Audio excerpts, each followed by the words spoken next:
Bonjour, aujourd'hui nous allons parler de la maladie de Wilson.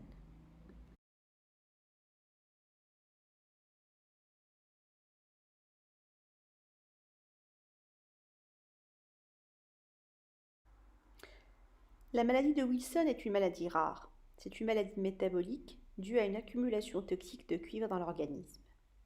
C'est une maladie génétique autosomale récessive dont le gène responsable se trouve au niveau du chromosome 13.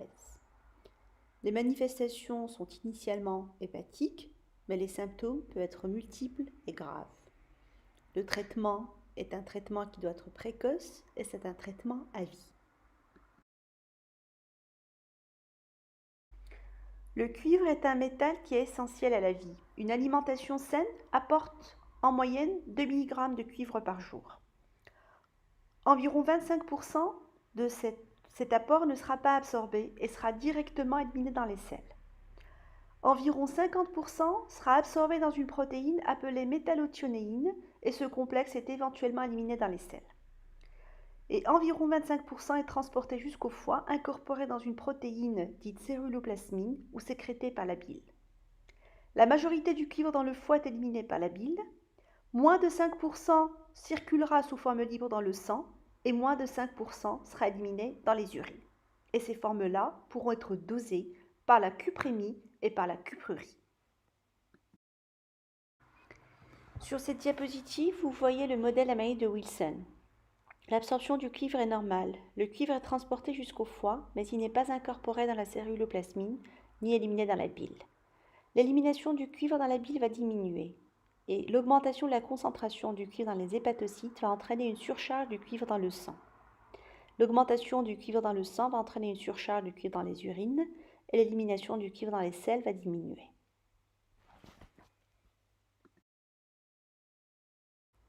La maladie de Wilson est une maladie génétique. Le gène défectueux se situe au niveau du chromosome 13. Il est lié à un défaut de synthèse, la céruloplasmine, qui est la principale responsable du transport du cuivre, mais également à une ATP qui est responsable de l'excrétion biliaire. Il s'agit en fait de cette ATP7B que vous voyez là, dont la défaillance sera à l'origine d'un défaut d'excrétion du cuivre au niveau de la bile, ce qui va être à l'origine d'une surcharge des hépatocytes et bien sûr d'un regorgement et d'un transfert au niveau du sang. Et donc il y aura un défaut d'excrétion biliaire du cuivre avec une accumulation hépatique et un relargage avec un dépôt de ce cuivre au niveau du cerveau, au niveau des noyaux gris centraux, au niveau de la cornée, au niveau des globules rouges et au niveau des reins, et nous en verrons tout de suite les conséquences. Le diagnostic de la maladie de Wilson repose sur un nombre d'arguments cliniques, biologiques, mais également génétiques. L'atteinte hépatique est de spectre variable. Parfois asymptomatique, elle peut prendre l'aspect d'une hépatite aiguë et être révélée par un tableau d'insuffisance hépatocellulaire, parfois sévère. Parfois encore, c'est une forme chronique, une cirrhose, voire même une cirrhose décompensée qui peut révéler une maladie de Wilson. Un autre mode de révélation est parfois retrouvé. C'est un tableau d'hémolyse sévère avec un ictère majeur et un test de Coombs négatif qui peut être retrouvé. Dans ce cas-là, les transaminases peuvent être peu élevées, mais le TP est généralement très bas. L'atteinte neurologique mérite d'être mentionnée car souvent les neurologues adressent ces patients au service des pathologies. Ce sont des enfants chez qui on remarque une baisse du rendement scolaire avec une micrographie, c'est une petite écriture.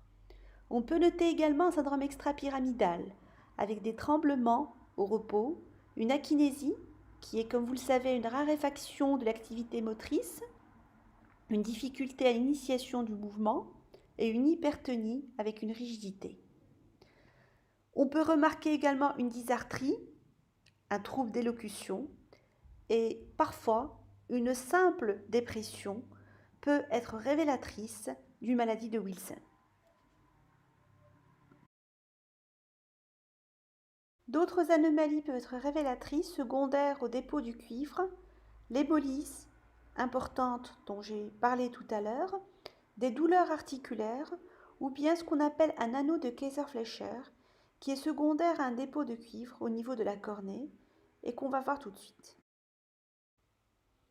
Ceci est un anneau de Kayser-Fleischer qui est un anneau verdâtre que vous voyez bien ici qui est caractéristique du dépôt de cuivre. Donc à chaque fois qu'on est face à un enfant ou un patient chez qui on suspecte une maladie de Wilson, on demande systématiquement un examen ophtalmologique à la recherche de cet anneau. Enfin, biologiquement, il faudra toujours rechercher la triade céruloplasmine basse, cuprémie basse et cuprurie élevée.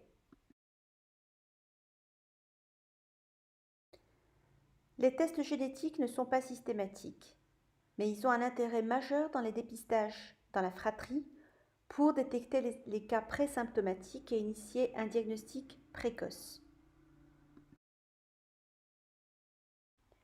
Le traitement à la maladie de Wilson repose 1 sur la diminution des apports en substances riches en cuivre, le chocolat, les champignons, etc., mais surtout sur des chélateurs de cuivre. Les principaux sont la dépénicillinamide, le trolovol, mais il y en a également d'autres, la triantine et les sels de zinc. La dépénicillinamine est un chélateur de cuivre qui réalisera un complexe avec le cuivre qui sera éliminé dans les urines. Elle est donnée à des doses de 20 mg kg. On réalise une cuprurie dans la surveillance pour voir si le traitement est pris correctement. La surveillance sera basée sur la normalisation des tests biologiques, qui est normalement recherchée en quelques mois, et sur la normalisation des tests neurologiques, qui prennent un petit peu plus de temps. Pour les formes évoluées de maladie de Wilson, celles qui sont révélées soit par des hépatites fulminantes, soit par des cirrhoses décompensées, le seul traitement qui persiste, c'est la transplantation hépatique. Ceci montre, et vous avez vu comme il y a des complications neurologiques, tout l'intérêt d'un dépistage précoce. Donc, à chaque fois que l'on fait le diagnostic du maladie de Wilson, il va falloir réaliser un dépistage dans la fratrie. Et c'est là tout l'intérêt, donc des tests biologiques, mais également des tests génétiques. En conclusion, la maladie de Wilson est une maladie génétique, rare, occasionnant une surcharge en cuivre, dont la symptomatologie est multiple, pouvant passer d'atteinte hépatique à atteinte neurologique, et dont le diagnostic doit être précoce afin de faire et d'assurer un traitement précoce qui est impératif à une survie, à une qualité de vie. Il faut insister sur le dépistage de la fratrie et sur un traitement précoce.